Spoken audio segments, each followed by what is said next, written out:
The Bandits back to steal the show on today's Detroit Muscle.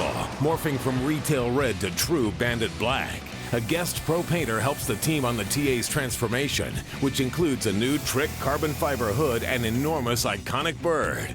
Plus, we'll be hot on the trail for cool muscle cars at an auction for real-world bidders. Hey, you're up.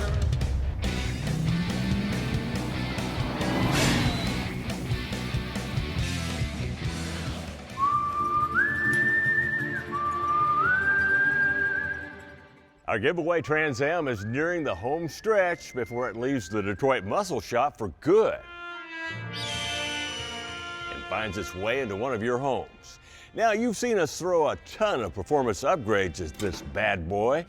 And 550 horsepower and improved handling components are going to take the bird to a whole new level.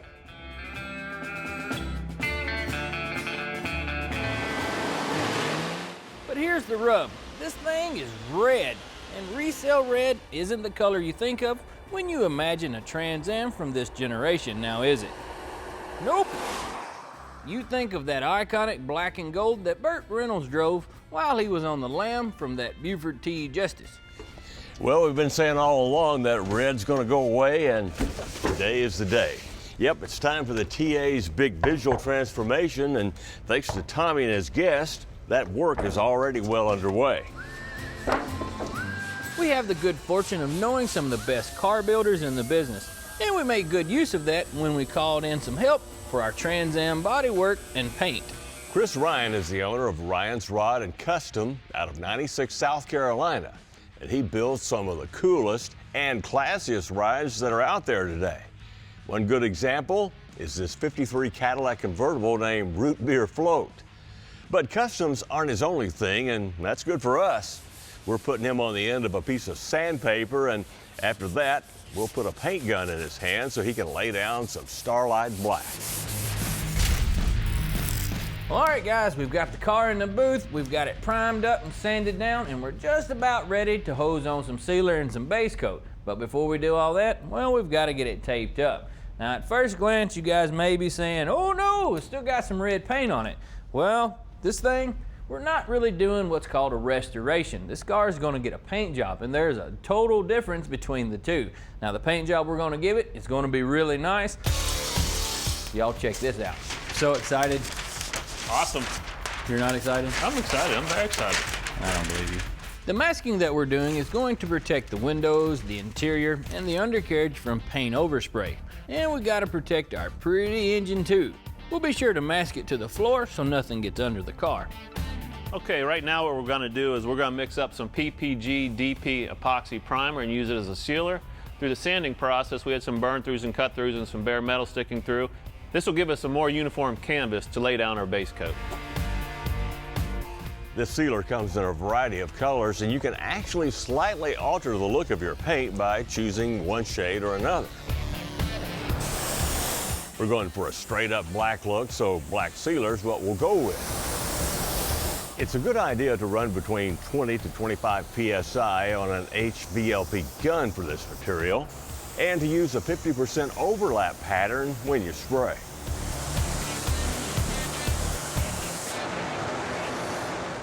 We sprayed our PPG sealer and allowed it to flash for 30 minutes. At this time, I'm mixing up some Starlight Black base coat to put on next. All the material that we're using on the Trans Am came from our old buddy Brian at Single Source, including this black base coat. When Tommy approached me about the color, he said he wanted the DBC 9700, which is our base coat black, which is standard black used by General Motors and Ford and stuff, and it was the black that was actually factory on the car when it was produced. The misconception about the name Starlight Black for this car would lead you to believe it's a metallic color, and it's not the case at all. It's actually a straight black, and that's the one problem that people run into. The variations on the name would lead you to believe that it either has pearl or metallic in it, and it doesn't. It's a solid black color, which is, when the car's done right, the way the guys do it here, it's slick, and you can't ask for a more beautiful paint job than a black car when it's done like this.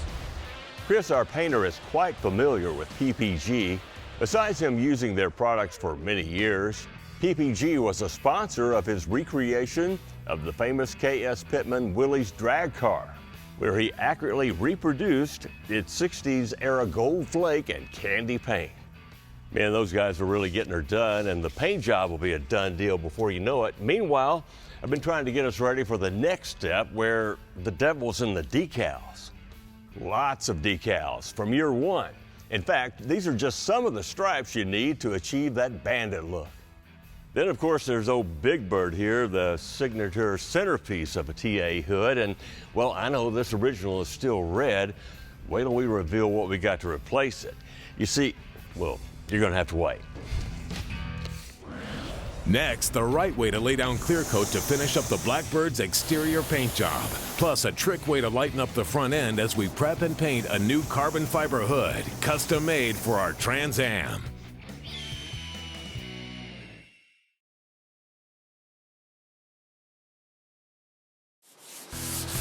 Welcome back, y'all. We've primed, sanded, and sealed our Trans Am, along with hosing on some black base coat. Now we've got ourselves a black Trans Am. Woo! Now that we got our Starlight base coat laid down, we're going to lay down 4 coats of PPG 2021 clear.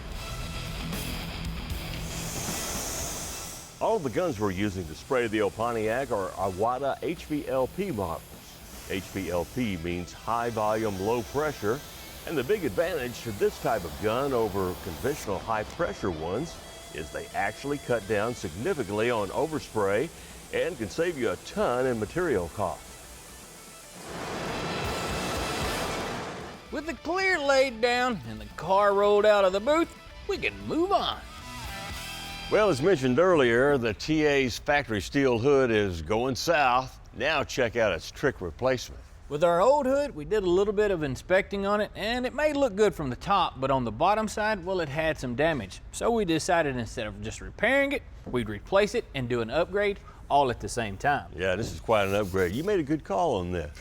The folks at Carbon Customs made this for us. Now, all carbon fiber is not alike. This hood's made of a high-quality epoxy carbon formula that's got the ultra strength you want, as well as the lightweight you know with carbon fiber. Yeah, I appreciate this thing being considerably lighter than that stock one because sometimes this guy's a little scarce when it comes to getting some help. Okay, changing the subject, what's the game plan here? Well, I've pretty much already got this thing scuffed down with some 600 grit paper because we're going to paint it. Now, oftentimes you see people that leave it exposed. The problem behind that, well, over time, the resins inside of there turn kind of a milky color and then kind of lean toward the yellow side. If you go ahead and paint it, you don't have that problem. Tom, did you know one of the first people to use carbon fiber was Thomas Edison in his light bulbs for the filaments back in the 1800s? No, sure didn't. And just so you guys know, that little history lesson right there was brought to you by Joe Elmore, Detroit Muscle. Thank you, Tom. Since we're going to paint the hood to keep the classic look on our Trans Am, a good scuff job with some 600 grit and a block is a good start. Then after the air blower gets rid of the excess dust, a couple of wipe down passes with some wax and grease remover will get it nice and clean. Joe, where are you? Never mind, I got this.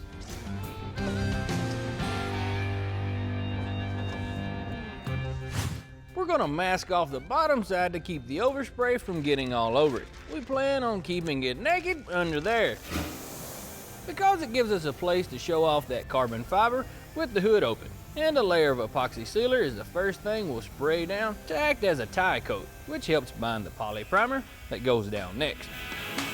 This primer is going to help us level out the surface with a couple of handy tools, one of them being guide coat, which shows you where the low spots are as you sand a flat surface.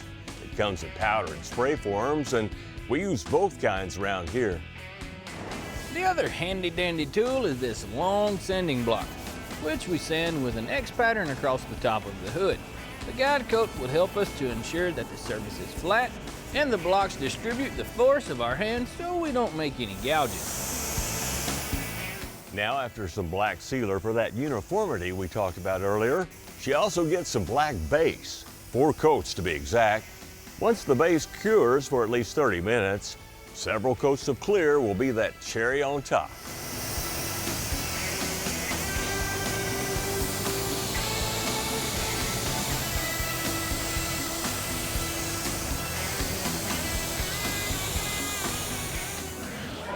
You've seen those high-end, big-buck car auctions before, but how about one where even eye-grabbing muscle cars go for way less cash? They're everywhere, and you'll get a glimpse at one of these cool auctions for the common man.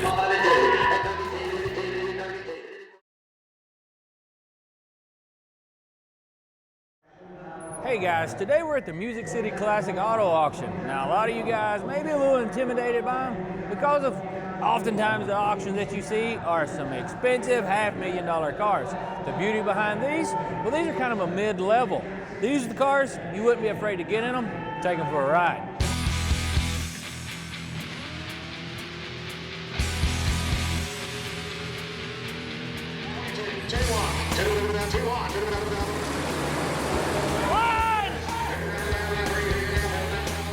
While a normal guy might not be able to walk in off the street and buy a $250,000 Hemi CUDA or Shelby Cobra, these cars are for the most part cloned into more desirable models so that the average Joe can afford to have the look and feel of one of these legendary rides.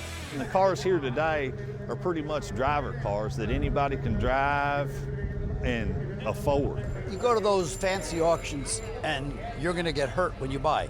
You come here, you can afford to buy something and you're not going to get hurt. Our plan today is to follow a few notable cars through the auction process and see what kind of money they stir up, starting with this old Chevy. That's a 66 Chevelle. It's a super sport clone. 396 4-speed, fresh paint, all the interior's been redone.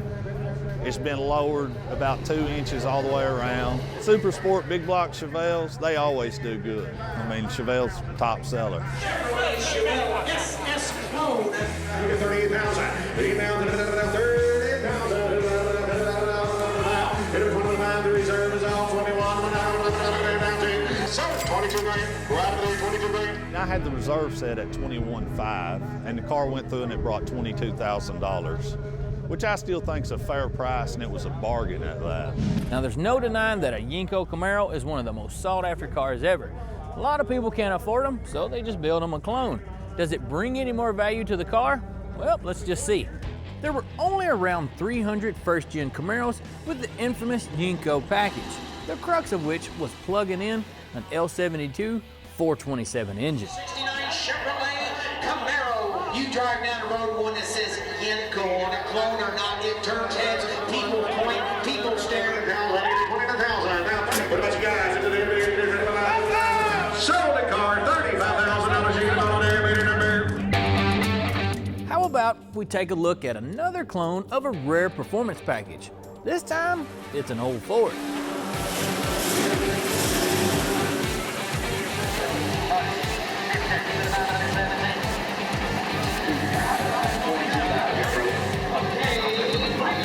Beautiful 64 Ford Thunderbolt recreation.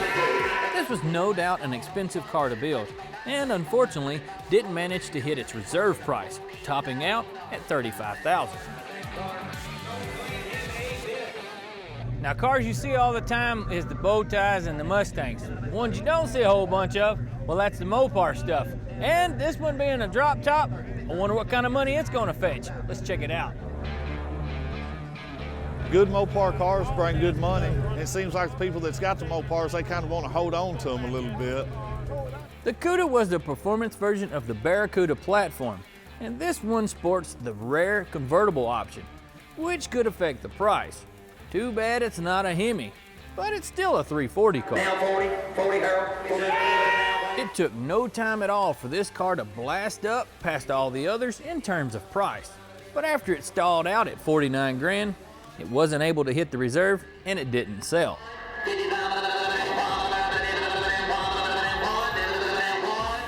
I guess that goes to show, no matter how cool a car is, it's only worth what somebody's willing to pay for it. But on the other hand, for what a lot of these cars are selling for, it would cost you 2 or 3 times as much to build it. Next, one more big step for the now black Bandit car as we give it the bird. And you'll learn the easy steps to applying any size decal on your ride.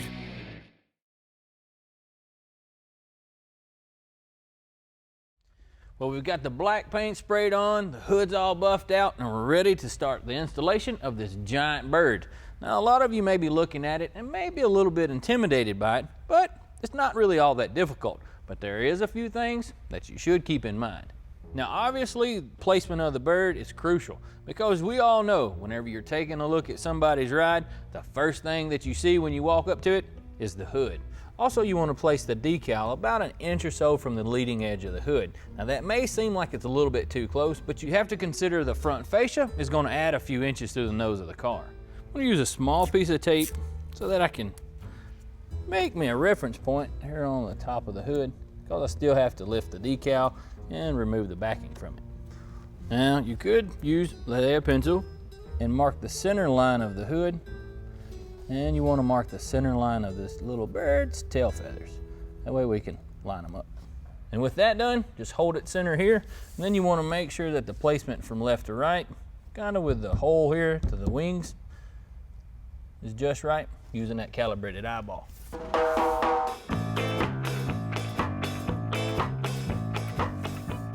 Now I'm just using some more tape to give me a reference point of where I'm going to have to place this wing here in a few minutes.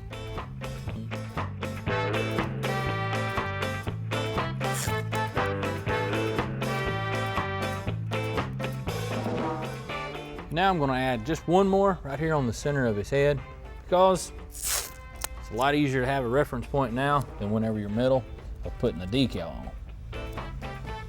And whenever making your marks, just use a pencil. Don't use a marker, because if it bleeds through this top protective coating on your decal, well, it could mark your other sticker. That'd be bad. Another thing you want to consider is the surface you're applying the decal to. Now, we've got a fresh paint job here, so we went ahead and buffed it because it had a few pieces of trash in it. If we didn't do that, well, whenever we're trying to apply that decal, probably going to show through. One more huge benefit is to have a few extra hands, or let's say friends. If you don't have them, you're going to have the hands.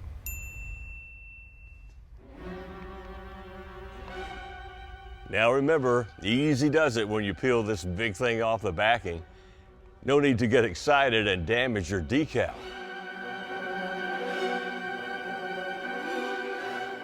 Make sure your hood is clean, that's a given. And spraying some soapy water on the decal will help you move it once it takes flight and lands on the car. We'll line up the marks that we made on the points, and a rubber squeegee gently pulled from the middle to the outside will push out the water and smooth the graphic, getting rid of all those little bubbles.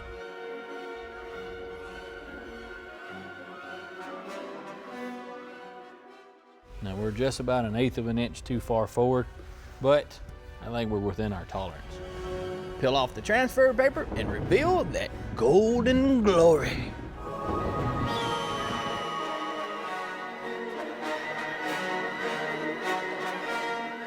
Well, after a couple of days of buffing the clear coat till it's as smooth as glass, this car still has a mile of ghost stripes that have to be laid down across, well, darn near every body line.